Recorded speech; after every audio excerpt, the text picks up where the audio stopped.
Good morning students. Nelson equation आपको बता दी थी हमने, और ये नेल्सन इक्वेशन में आपके आ गया था E cell is equal to E standard cell minus 0.0591 over n log concentration of products over concentration of reactants. ये आपको हमने इक्वेशन बता दी थी और इस पे बेस्ड मैंने आपको न्यूमेरिकल भी बता दिया था। इसके लिए डायरेक्ट आपको या तो ये दे दिया जाएगा और नहीं दिया तो दोनों इलेक्ट्रोड के इलेक्ट्रोड पोटेंशियल आपको दिए जाएंगे। तो जब इलेक्ट्रोड पोटेंशियल दिए जाएंगे पता लगा लोगे कौन एनोड है कौन कैथोड है, और E cathode minus E anode. इस वाले फॉर्मूले से आप, इस वाला फॉर्मूला जो है इससे आप standard EMF of the cell calculate कर लोगे और बाकी वैल्यू पुट करोगे और पुट करने के बाद ईएमएफ ऑफ द सेल आ जाएगा। इसके न्यूमेरिकल यहां तक हो गए थे। इसी में एक वैरायटी और बनती है न्यूमेरिकल्स की, उसके लिए एंटी लॉग चाहता है तो आपको वो भी हम समझा देते हैं, और वो आपके आया हुआ है कैलकुलेशन ऑफ इक्विलिब्रियम कांस्टेंट। आपको इक्विलिब्रियम कांस्टेंट जो है वो कैलकुलेट करना है। Calculation of equilibrium constant del G भी पूछते हैं तो वो तो मैंने आपको डेरिवेशन में बता दिया। Del G is equal to minus N F E, और डेल जी नॉट पूछे तो minus N F E not.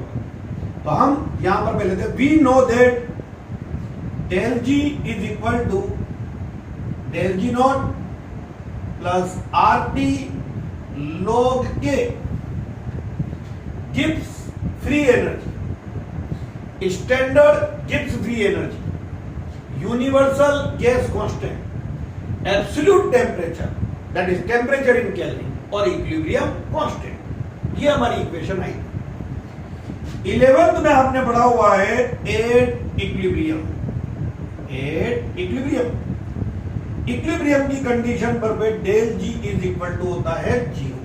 याद कीजिए गिब्स फ्री एनर्जी, ये स्पॉन्टेनिटी के लिए डेल जी के क्या साइन होते हैं? What is the sign of del G?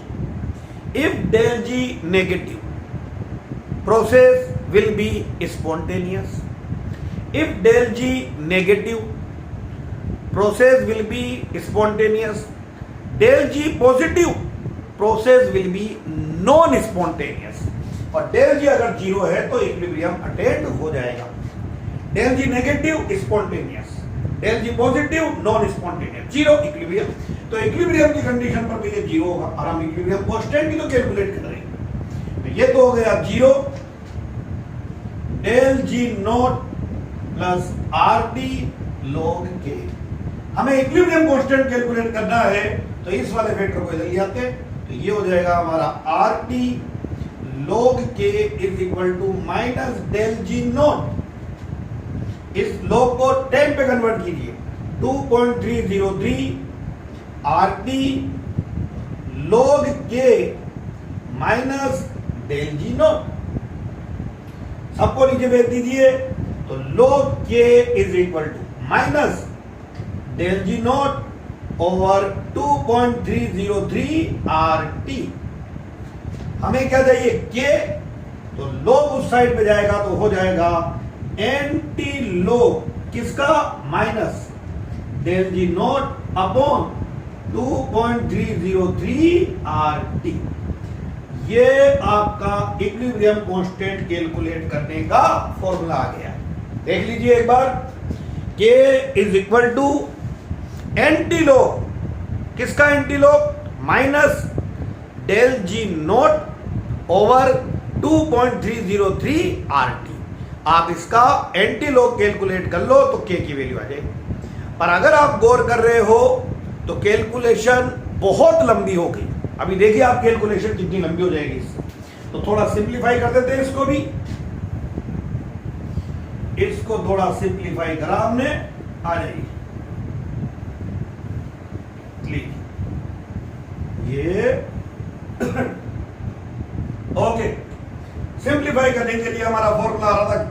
Is equal to anti log minus del G naught over 2.303 RT. We know that del G naught is equal to minus NFE naught. अभी मैंने आपको कल वाली video में ही ये समझाया है। तो बड़े बड़े चैप्टर है आपका फिजिकल केमिस्ट्री का, गौर से पढ़ना है। या पहला सेल खत्म हो जाएगा और दूसरा सेल तो उन्होंने बहुत छोटा कर दिया। तो यहाँ पर del G naught is equal to minus NFE naught, ये वैल्यू पुट कर दीजिए। तो K is equal to NT log minus minus plus NFE naught upon 2.303 RT। इसमें से F को नीचे ले जाता हूं मैं, तो K is equal to arrange करने के लिए NT log NE naught over 2.303 RT upon F। ये वापस ऊपर आ सकता है। क्यों लिया? क्योंकि आपको पता है 8298 केल्विन, इस पूरे की वैल्यू 2.303 RT कल ही बताई थी आपको, F 0.0591 या इसकी value K is equal to NT log N number of transfer electron standard EMF of the cell over 0.0591। ये लो भाई, देखो आपका न्यूमेरिकल कितना आसान हो जाएगा। आपको कुछ नहीं करना है, वहां N की वैल्यू फिल करनी है। N number of transfer electron, E naught standard EMF of the cell, ये लिखना है, और ओवर 0.0591। तो K इक्विलिब्रियम कांस्टेंट कैलकुलेट करने का फॉर्मूला फाइनली आपके पास आ गया। और ये आपका चैप्टर का बड़ा वाला part, first part electrochemical cell, ये हो गया। इलेक्ट्रोकेमिकल सेल हो गया। तो अब बाकी जो आपका सेकंड वाला पार्ट है इलेक्ट्रोलाइटिक सेल, उसमें कोर्स कम भी कर दिया उन्होंने। स्टार्टिंग में लॉज ऑफ इलेक्ट्रोलाइसिस उन्होंने हटा दिए, ओमिट कर दिए वो। तो अब आपका आता है पार्ट सेकेंड। लीजिए, इलेक्ट्रोलाइटिक सेल, इसके सारे पॉइंट आप डे 1 की वीडियो में देख ले, वहां सब पता चल जाएगा आपको। Cell which convert electrical energy into chemical energy by passing electricity, redox reaction occur. Anode is positive terminal and cathode is negative terminal. Both electrode are suspended in the same container, but there is no need of salt bridge to maintain ionic neutrality। तो second part आ गया electrolytic cell. और इस electrolytic cell के अंदर में आपको पहले कुछ टर्म्स पढ़नी है, उन्हीं से आपका आगे चलेगा। टर्म्स लीजिए भाई, टर्म्स के अंदर आ जाइए। टर्म्स नंबर 1 टर्म सबको पता है, रेजिस्टेंस। ये रेजिस्टेंस R। चलो सुनो, आज जो पढ़ा रहा हूं और कल आधा, वो पूरा फिजिक्स है और आपको आता है, 9-10 में पढ़ा हुआ है। रेजिस्टेंस तो पहले तो आती है आपके पास में कंडक्टेंस जो होती है वो 2 तरह की होती है। एक कंडक्टेंस जो है वो तो है आपके पास में पहली इलेक्ट्रॉनिक और मेटेलिक कंडक्टेंस, जो आप फिजिक्स में पढ़ते हो, सॉरी। तो मेटेलिक और इलेक्ट्रॉनिक कंडक्टेंस फिजिक्स में जो आपने पढ़ी, क्या पढ़ी उसमें? Conductance through electron. इलेक्ट्रॉन्स के थ्रू जो है कंडक्टेंस होता है, उसे तो हम बोलते हैं इलेक्ट्रॉनिक और metallic conductance. Conductance through electrons, free electrons, वहां भी रेजिस्टेंस होता है। कैसे? जब इलेक्ट्रॉन फ्रीली मूव करते हैं तो वहां जो मेटल केटायन है वो उन्हें अट्रैक्ट करते हैं। तो इलेक्ट्रॉन को फ्रीली मूव नहीं होने देते मेटल केटायन, तो उनमें अट्रैक्शन होता है। अगर उनमें अट्रैक्शन ज्यादा है तो इलेक्ट्रॉन धीरे धीरे मूव करेंगे। इलेक्ट्रॉन धीरे मूव करेंगे, दैट मीन कंडक्टेंस कम होगा, तो उसका रेजिस्टेंस क्या हो गया? ज्यादा होगा। कौन सा लॉ लगाते हो? Ohm's law. अब बच्चा बोलेगा सर केमिस्ट्री में कैसे आ गया? केमिस्ट्री में कंडक्टेंस होती है इलेक्ट्रोलाइटिक कंडक्टेंस और ionic conductance. Conductance through ions. जैसे आपने NaCl लिया, मोल्टन NaCl, और इलेक्ट्रिसिटी का flow graph, cation move toward cathode and anion move toward anode, क्या है? पर जब केटायन कैथोड पर जा रहा होगा तो वहां सॉल्यूशन में एनायन भी तो है, वो उसे अट्रैक्ट करेगा, और जब एनायन एनोड पर जाएगा तो उसे केटायन अट्रैक्ट करेगा, जाने नहीं देगा। That mean due to inter ionic attraction resistance हो, जाने नहीं देगी। अगर ये इंटर आयनिक अट्रैक्शन ज्यादा है तो रेजिस्टेंस ज्यादा है, अगर ये इंटर आयनिक रेजिस्टेंस जो है कम है तो रेजिस्टेंस कम है। तो सीधा रेजिस्टेंस में जो मेटेलिक कंडक्टेंस में ओम लगता है वही यहां पर लिखोगे आप लोग अकॉर्डिंग ओम्स लॉ। तो according Ohm's law R is equal to, याद आई क्या होगा? V over I, V over R is equal to V over I। V और I का रेशो ऑलवेज कांस्टेंट होता है, 10 में पढ़ के आए हो, और ये रेशो जो होता है उसे हम बोलते हैं रेजिस्टेंस। तो unit of R, unit of R ये हो जाएगा वोल्ट और ये हो जाएगा एम्पियर इनवर्स, और इसी को वोल्ट इनवर्स को हम बोलते हैं ओम। सिंबल होता है इसका ये ओम, ये इसका सिंबल। ये रेजिस्टेंस आ गया। जब रेजिस्टेंस आ गया तो अगली टर्म आती है आपके पास में conductance, not conductivity, conductance C। लीजिए कंडक्टेंस C, 1 मिनट में बोलेगा बच्चा। रेजिस्टेंस कम है तो कंडक्टेंस ज्यादा हो, कंडक्टिविटी नहीं, कंडक्टिविटी अलग टर्म है, ध्यान से पढ़ना पड़ेगा 4 टर्म, तभी आपके 5वीं टर्म समझ में आएगी। रेजिस्टेंस अगर कम है तो कंडक्टेंस ज्यादा होगी, रेजिस्टेंस ज्यादा है तो कंडक्टेंस कम होगी। That mean reciprocal of resistance, reciprocal of resistance is called conductance. Unit of C conductance, unit of C बोलो, इसकी यूनिट क्या थी? ओम, तो इसकी यूनिट हो जाएगी ओम इनवर्स, और आप ऐसे लिख सकते हो, और इस ओम इनवर्स को ही हम बोलते हैं महो, महो ऐसे बोला जाता है। तो कंडक्टेंस की यूनिट बोलिए भाई आपके पास में क्या हुई है? ओम इनवर्स, ओम इनवर्स और महो, ये आपके पास में कंडक्टेंस की यूनिट है। ओके, नेक्स्ट टर्म, तो दोनों टर्म दिख गई होगी, रेजिस्टेंस एंड कंडक्टेंस। चलिए ये टर्म्स आती है, पार्ट सेकंड स्टार्ट हो गया आपका, छोटा सा पार्ट है ये, ज्यादा बड़ा भी पार्ट नहीं है आपकी। Okay, third term specific resistance. देखिए देखा 10th में कितना याद है आपको, और इसी को हम बोलते हैं रेजिस्टिविटी,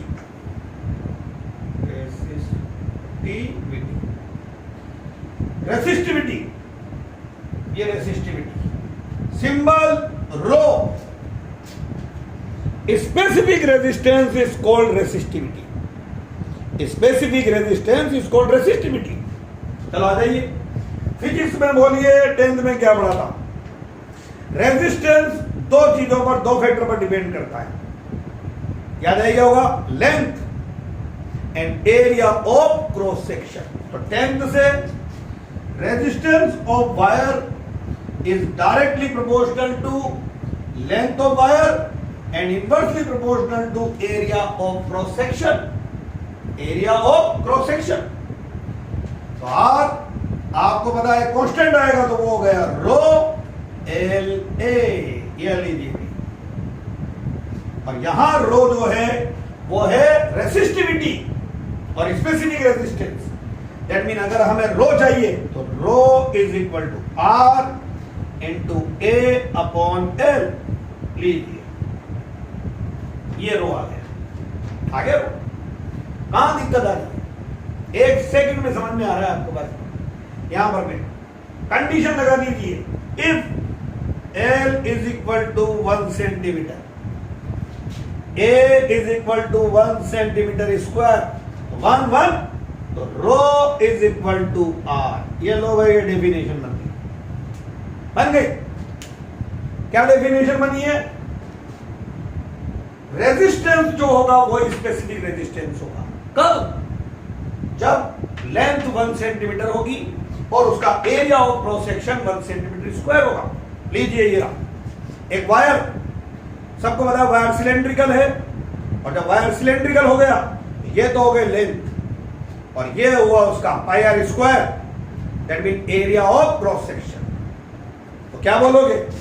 मैंने आपसे बोला कॉपर का स्पेसिफिक रेजिस्टेंस बताओ, तो आपको कॉपर का एक वायर लेना है जिसकी लेंथ होनी चाहिए 1 सेंटीमीटर और उसका एरिया ऑफ क्रॉस सेक्शन होना चाहिए 1 सेंटीमीटर स्क्वायर। तो उसका जो रेजिस्टेंस आएगा वही कॉपर का हो जाएगा specific resistance, that is resistivity. कोई मतलब बोले आयरन लूंगा सर मैं, तो ले लो। आयरन का wire length 1 centimetre, area of cross section 1 centimetre square. अब उसका जो रेजिस्टेंस होगा वो होगा आयरन का रेसिस्टिविटी, आयरन का स्पेसिफिक रेजिस्टेंस। सिल्वर सेम, तो क्या बोलोगे यहां पे? Resistance of a wire which have length 1 centimeter and have area of cross section 1 centimeter square is called specific resistance और resistivity। इसी को resistivity बोले। अब एक आवाज और बताओ, अगर सिलेंडर है और ये तो हो गया उसका pi R square area of cross section, और ये हो गई उसकी लेंथ एल, तो पाई आर स्क्वायर एल क्या हो गया? वॉल्यूम। तो इसको एक साथ क्या बोलोगे? 1 सेंटीमीटर क्यूब, 1 क्यूबिक सेंटीमीटर। तो सीधा सीधा क्या बोलोगे? Resistance of 1 cubic centimetre of wire, 1 cubic centimetre of wire is called specific resistance. Resistance of 1 cubic centimetre, 1 cubic centimetre of a wire is called specific resistance. ये specific resistance आ गई। चलो आ जाइए, डेफिनेशन बन गई। तो अब रो की यूनिट, रो की यूनिट पे आ जाइए। यूनिट ऑफ रो बोर्ड में आ चुकी है ये, यूनिट ऑफ रो। अभी फॉर्मूला आया था, rho is equal to R into A upon L. तो ये रो, ये तो हो जाएगा ओम। सेंटीमीटर स्क्वायर और सेंटीमीटर, सेंटीमीटर कैंसिल, तो ohm into centimetre. CGS MKS में ओम इंटू मीटर, ये हो जाएगी इसकी एसआई यूनिट। ये इसकी यूनिट होगी। तो 3 टर्म पढ़ी आपने। पहली रेजिस्टेंस, तो उससे बना कंडक्टेंस सी, और अब पढ़ा आपने स्पेसिफिक रेजिस्टेंस रेसिस्टिविटी। तो बोलो इससे 4th टर्म क्या बनने जा रही है? स्पेसिफिक कंडक्टेंस और conductivity. Specific conductance, specific conductance यहां बनेगा, और उसको हम बोलेंगे conductivity. Specific resistance resistivity, specific conductance conductivity, और इसका सिंबल होता है के, कापा। क्या डेफिनेशन है, क्या है वो आपको हम नेक्स्ट वीडियो में बताते हैं। Okay, thank you.